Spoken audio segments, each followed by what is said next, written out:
we need to do something with these pieces here. So let's talk about how to weave in your ends so that you can not have these hanging off anymore.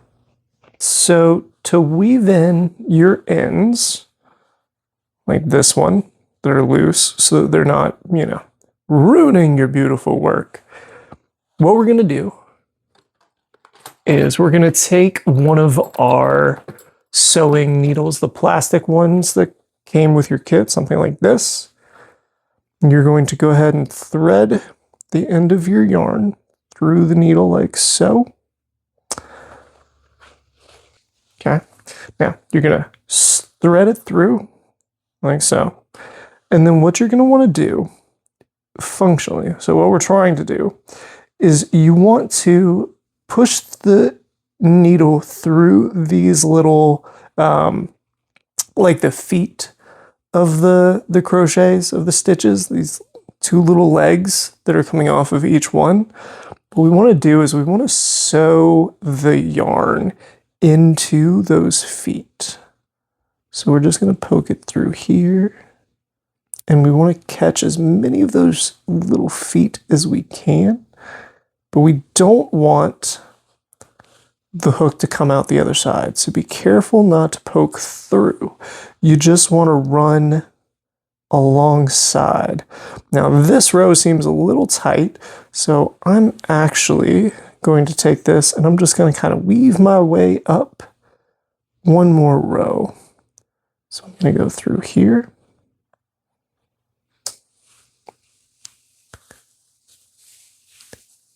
And then I'm going to weave through here. So I'm going to go one.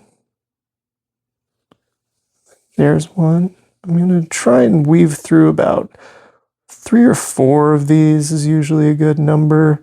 There's no exact science to this. You really just want to get a few that you can work back and forth on. Oh, come on.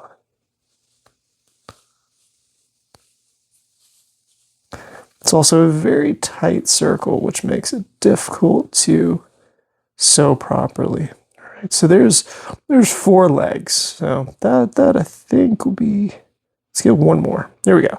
So now I've got 5 legs on my sewing needle here. And so what I'm going to do is I'm going to just pull that yarn through all 5. Now you're going to see it disappeared. The end that's attached over here, if I pull right now, it's going to get really tight. There's a lot of tension. So you don't want that to get too tight. So go ahead and just hold that with your fingers and pull the loose end right there. Pull that through the 5 stitches. Here we go. Just like so. Okay, so now what we want to do is we want to go back through, but we want to skip the last leg that we weaved through. We're going to skip that one. And then we're going to go through the other 4 as much as possible. So there was 2. There was 2. That's good. So we'll just go through those 4. Still got my yarn on my needle like that. We pull through. Oh. Again, let's be careful not to pull too tight. We want to keep that where it is. Give it a little stretch to make sure it can move like the rest of your stitches do. And then I like to do one more. I like to do 3.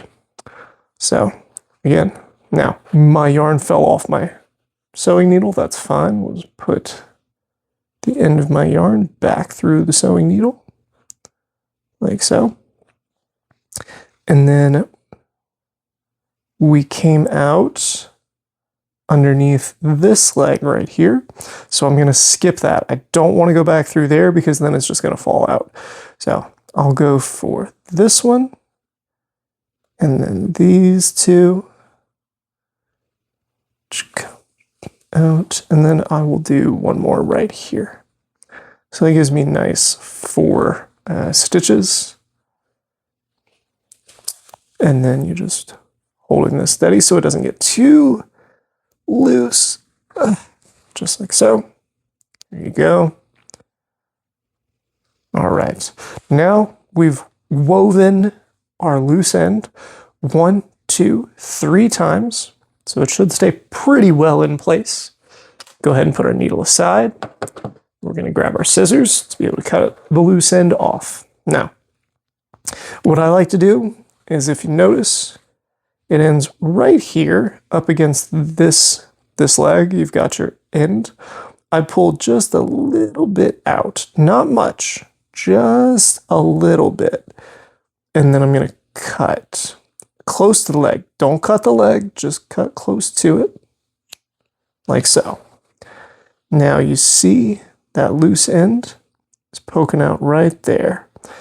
But since we pulled it just a little bit out, when I relax the work and it stretches like it's going to stretch on your head, that little piece is going to hide underneath that leg right there. And then you'll never see it.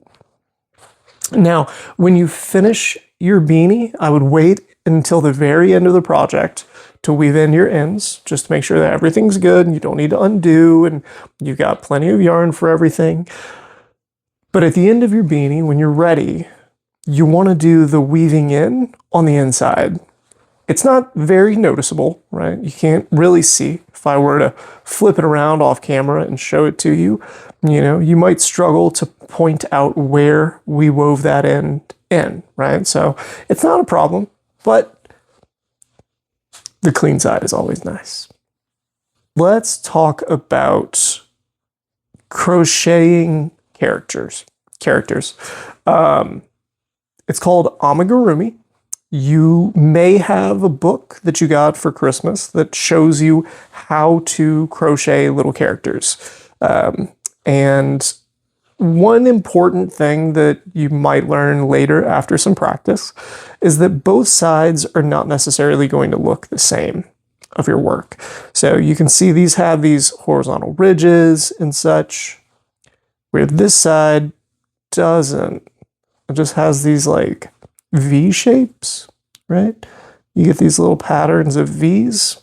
This looks a little bit more square knot style pattern, right? Nice columns and rows, whereas this side looks a little more lumpy bumpy, almost like scales, right? So when you're working your creatures and your characters and you're crocheting your little figurines, think about which side you want on the outside, right? Do you want the squares with the consistent patterns, or do you want the more textured side? Even with your beanie, as you're crocheting, obviously the beanie can turn inside out, so it's not a big deal. But when we move on to the hacky sack next time, you're going to have to choose which side is the inside of the hacky sack and which side is the outside of the hacky sack. So as you're crocheting the rounds and the spirals like we were just talking about, like this, right? It's going to naturally curve to the side that your thumb is on. That's just the way that your fingers are holding it, so it wants to curl up like that. If you want the other side to be the outside, so right now I've got this scaly type texture, would be the outside because of the curve. If I want the other side, just flip it inside out and make sure that as you're working, you keep that bowl on your finger side, not your thumb side. Everything else is the same. Nothing changes. The only change is where the curve is. Does it curve towards your fingers or does it curve towards your thumb? And just that little bit is enough to give you one texture on the outside and one texture on the inside. The single crochets are the same. I still do the exact same motion, but you'll notice I'm holding the work towards my fingers instead of towards my thumb, and that's going to be enough to cause the curve to put this on the outside. So keep that in mind, but again, for things like this beanie, there is no right or wrong side. You can always turn it inside out after you make it.